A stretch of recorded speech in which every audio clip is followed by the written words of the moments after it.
موت کے وقت اس کو شربت پلایا جائے گا۔ میں کہ اگر یہ لوگ رجب میں ایک روزہ بھی رکھ لیتے کہ قیامت ہوگی تو پکار مچے گی، رجب کے ماننے والے کہاں ہیں؟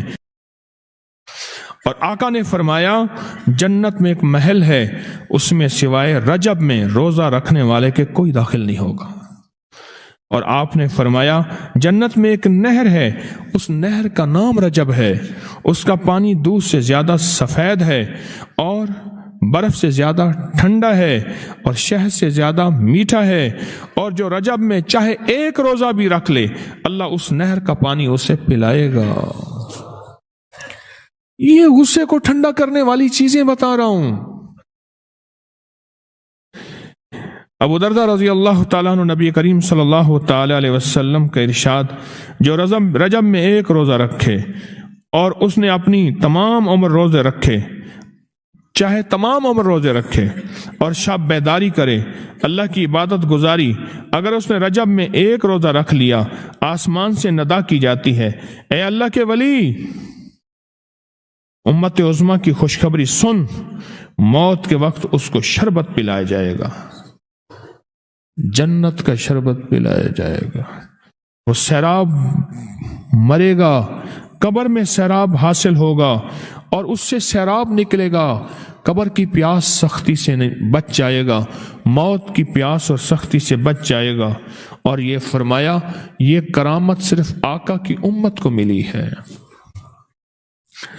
حضرت صوبان فرماتے ہیں ایک دفعہ آقا چند قبروں پر سے گزرے، رو دیے۔ صوبان نے پوچھا تو آپ نے فرمایا میں نے اللہ سے دعا کی کہ ان کے عذاب میں تخفیف ہو جائے، اور صوبان اگر یہ لوگ رجب کا ایک روزہ بھی رکھ لیتے اور ایک رات عبادت کر لیتے ان پر کبھی عذاب نہ ہوتا۔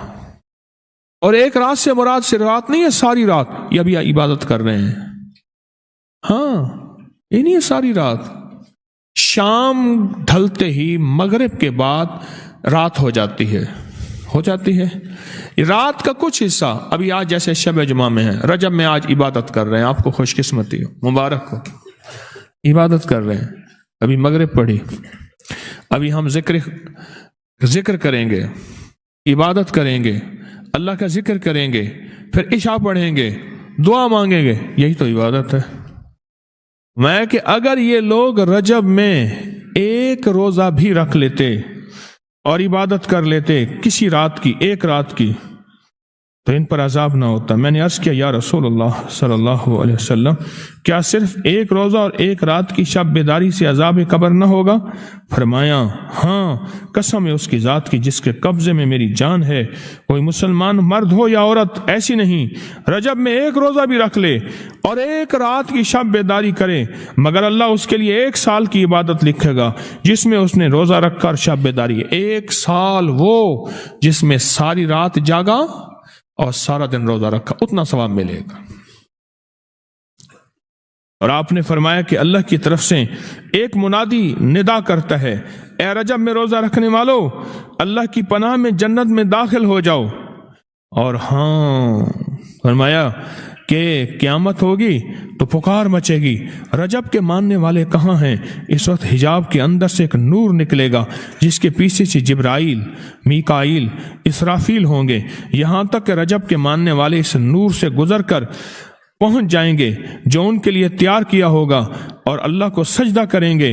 اللہ پاک فرمائیں گے تم اپنا سر سجدے سے اٹھاؤ، یہ سب دنیا میں ادا ہو چکے ہیں، اب منازل عزت کی طرف چلو، اب منازل عزت کی طرف چلو، اب منازل عزت کی طرف چلو۔ اللہ اکبر۔ اور فرمایا مغفرت ہوتی ہے اور اللہ انبیاء کی توبہ قبول کرتا ہے۔ اس رجب کے ایک روزے اور ایک تھوڑی سی عبادت سے اللہ اولیاء کو دشمنوں سے چھڑاتا ہے، اور 3 چیزیں اللہ کے ذمہ ہیں، معافی، باقی عمر کی عصمت، اور تیسری یہ کہ بڑی پیشی، یعنی روز قیامت پیاس نہیں لگے گی، روز قیامت پیاس نہیں لگے گی۔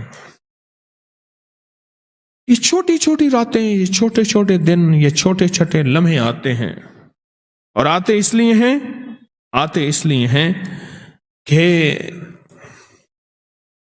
ہمیں کچھ دے جائیں، اگر اس کا غصہ ہے بھی ٹھنڈا ہو جائے، اگر اس کی ناراضگی ہے بھی ٹھنڈی ہو جائے۔ اللہ اکبر۔ فرمایا، آپ فرماتے ہیں جبریل نے مجھے خبر دی ہے جب رجب کی پہلی رات ہوتی ہے اللہ ایک فرشتے کو حکم فرماتے ہیں اور وہ پکار کر کہتا ہے سن لو توبہ کے مہینے کا چاند نکل آیا۔ کس مہینے کا؟ اللہ اکبر۔ جبریل آواز دیتا ہے سن لو توبہ کے مہینے کا چاند نکل آیا، آ جاؤ اپنے لیے توبہ، امت کے لیے توبہ، اپنی نسلوں کے لیے توبہ، اپنی پچھلی نسلوں کے لیے توبہ، اپنے لیے، اپنے لمحوں، اپنی راتوں کے لیے توبہ، اپنے دن کے لیے ندامت اور توبہ۔ سن لو لوگو۔ جبریل کیا کہتے ہیں اور پکارتے ہیں کہ توبہ کے مہینے کا چاند نکل آیا، بس اس کے لیے بشارت ہے جو اس رجب کے مہینے میں استغفار کرتا ہے، اس کے لیے بشارت ہے جو رجب کے مہینے میں استغفار کرتا ہے۔ غصے کو ٹھنڈا کرنے والی یہ سعادتیں ہیں، اللہ کو ناراض کرنے سے دور کرنے والی یہ نعمتیں ہیں۔ عجیب بات بتاؤ، اور میں جو شخص یہ چاہتا ہے، یہ غور سے سنیے گا، جو شخص یہ چاہتا ہے اللہ اس کی نسلوں کو معذوری اور مجبوری سے بچائے، معذور ہو جائے، کسی بھی چیز سے معذور ہو جائے اور مجبور ہو جائے۔ میں نے آپ کو اپنی مجبوری کا قصہ سنایا تھا، اس دن معذوری اللہ مجبوری سے بچائے کہ بے بس ہو جائے، مجبور ہو جائے۔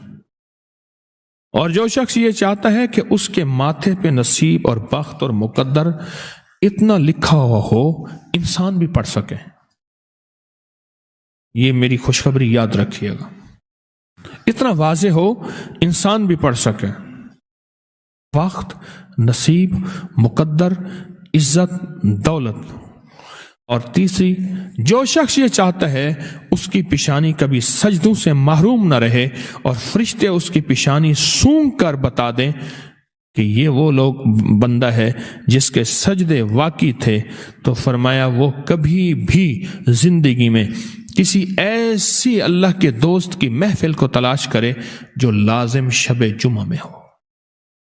اور یہ وہ ہے، اللہ کا دوست میرا مرشد ہے، میں ان کا غلام ہوں، اپنی نہیں کہہ رہا۔ شب جمعہ، یہ شب جمعہ، جمعرات تسبیح خانے میں، اور پھر تسبیح خانے میں دعا ہوتی ہے، تھوڑی دیر کی یہ محفل ہوتی ہے۔ فرمایا آنے والے حضرات اور پوری دنیا میں اس میں شامل ہونے والے حضرات آن لائن، وہ اپنے بخت پیشانی پہ نصیب لکھواتے ہیں، سجدوں کی خوشبو بنواتے ہیں اور اللہ کے خزانوں سے پاتے ہیں۔ یہ وہ خوش قسمت ہیں جو شب جمعہ کا انتظار کرتے ہیں۔ کیا نصیب ہے، کیا مقدر ہے۔ آئے میں آپ کے خط کا ایک دوسرا حصہ بھی پڑھ کے سناتا ہوں، اور ہم ایسے ہی اللہ سے دوستی کریں۔ سنیں، ایک بار میں اور امی اپنی گندم کے کھیت خالی ہونے پر جو پیچھے بوٹی اور گھاس رہ جاتی اسے آگ لگا کے، کھیت تو خالی صاف کرنے کے لیے آگ لگائی، گندم کو نا کاٹ کے ایک چیزوں کو آگ لگا دیتے ہیں، یہی دانے صاف کر رہے، آگ گرمی کی وجہ سے اتنی جلدی پھیلنا شروع ہوئی کہ ہم دونوں ماں بیٹیاں گھبرا گئیں، آگ ان لوگوں تک نہ پہنچ جائے۔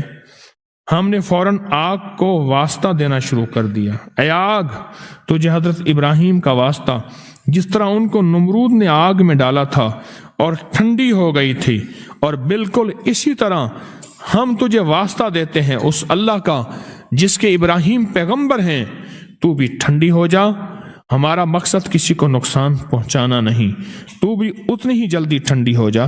اچانک پورے کھیت کی آگ بجھ گئی، حیران ہو گئے، پورا کھیت شعلوں سے بھڑک رہا تھا، رحمت جوبن پہ آئی اور پریشانی ختم ہو گئی۔ حضرت صوبان فرماتے ہیں ایک دفعہ آقا